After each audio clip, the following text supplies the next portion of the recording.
Hi friends, বাবুস কিচেনে সবাইকে welcome করে আজ আমি আপনাদের সামনে আরও একটি রেসিপি নিয়ে হাজির হয়েছি। বর্ষার সিজন মানেই তালের সিজন, আর তাল দিয়ে বিভিন্ন রকমের রেসিপি আমরা বাড়িতে বানিয়েই থাকি। আজ আমি বানিয়ে নিয়েছি নরম তুলতুলে তালের বড়া বা তালের ফুলুরি। তা চলুন যাওয়া যাক রেসিপির দিকে, আর ভিডিওটি স্কিপ না করে লাস্ট পর্যন্ত দেখার জন্য অনুরোধ রইল। তালের ফুলুরি বানানোর জন্য বা তালের বড়া বানানোর জন্য একটা বড় মিক্সিং বোল নিয়েছি। এর মধ্যে দেবো হাফ বাটি পরিমাণে আটা, হাফ বাটি ময়দা,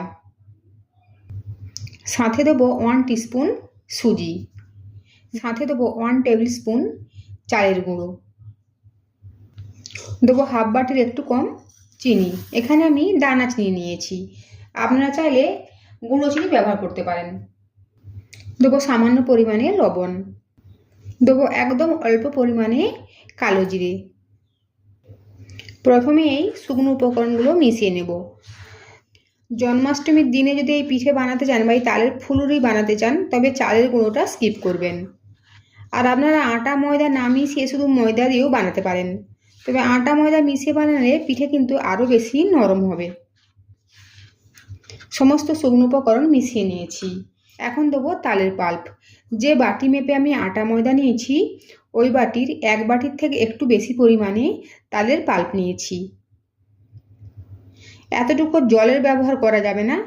জলের ব্যবহার না করে শুধু তালের পাল্প দিয়েই এই ফুলুরি বানিয়ে নিলে ফুলুরি খুব বেশি নরম হবে।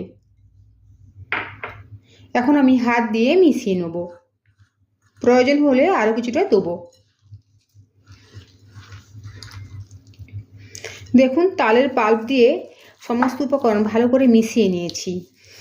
এখন আর তালের পাল্প দেবো না, 10 মিনিটের জন্য এভাবে রেখে দেবো, কারণ সুজিটাও ফুলে উঠবে, সাথে সাথে চিনিটাও গলবে।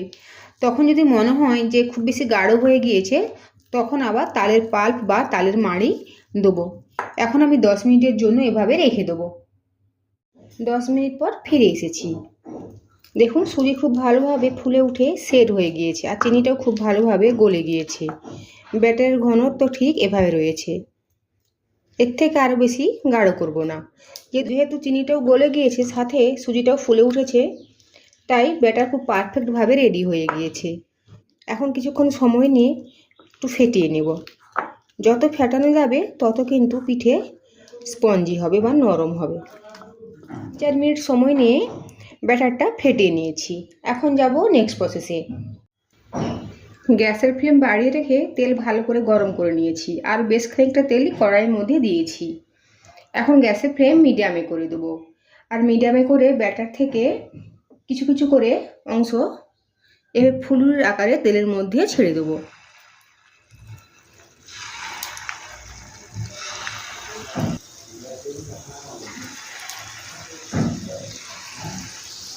আপনারা চাইলে এই বড়া বা ফুলুরির মধ্যে নারকেল করেও ব্যবহার করতে পারেন।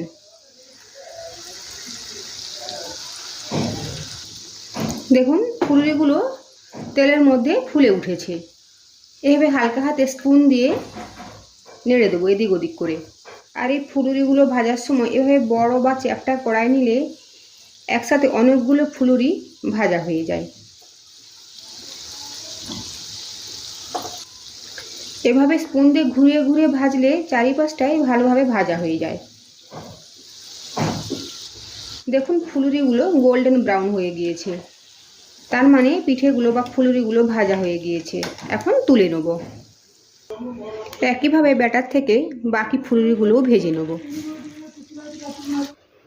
তৈরি হয়ে গিয়েছে নরম তুলতুলে তালের বড়া বা তালের ফুলুরি। আজকের আমার এই তালের বড়া যদি আপনাদের ভালো লেগে থাকে, তো অবশ্যই কমেন্ট করে জানাবেন কেমন হয়েছে। সাথে লাইক, শেয়ার ও সাবস্ক্রাইব করার জন্য অনুরোধ রইল, আর পাশে থাকা বেল আইকন প্রেস করার অনুরোধ রইল আমার প্রতিদিনের ভিডিওটা আপডেট পাওয়ার জন্য। ভালো থাকবেন, সুস্থ থাকবেন। ফিরে আসছি অন্য